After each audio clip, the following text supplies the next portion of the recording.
আসসালামু আলাইকুম রহমতুল্লাহ।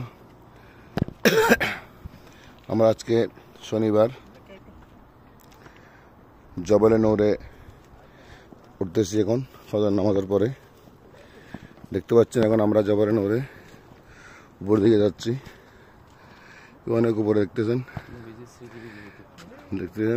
যেখানে কোরআনে কারীম নাজিল হয়েছিল।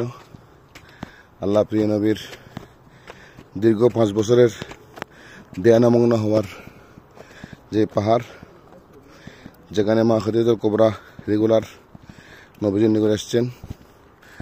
হযরত জিবরাইল আমিন আলাইহিস সালাম ওহী নিয়ে আগমন করেছেন। এই জবলে নূরে আমরা এখন উঠতেছি ইনশাআল্লাহ। আমরা একেবারে নিচ থেকে দেখতে পাচ্ছেন, একবার নিচ থেকে আমরা সফর শুরু করেছি। এখানে ইতিমধ্যে গাড়ি চলাচলের জন্য রাস্তা করা হচ্ছে, দেখতে পাচ্ছেন। আবার পায়ে হেঁটে যাওয়ার জন্য আলাদা সিঁড়ির ব্যবস্থা করা হয়েছে। আমাদের সাথে মাওলানা মোহাম্মদ শফিকুল আলম সাহেব সাথে আছেন।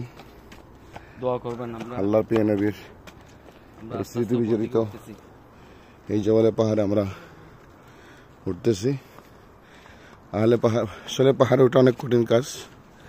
কঠিন হলো বরকত হাসিলের জন্য, প্রিয় নবীর ইশকে মহব্বত প্রকাশ করার জন্য, নিজেরাও যাতে নবীজির কষ্টটা কেমন ছিল, মা খাদিজাতুল কুবরার কষ্ট কেমন ছিল, এটা যাতে একটু একটু সামান্যতম হলো উপলব্ধি করা যায়, সেই চেষ্টাই আমরা সফর শুরু করেছি ইনশাআল্লাহ। ফি আমানিল্লাহ। আল্লাহ আকবার দান করুক, আমিন।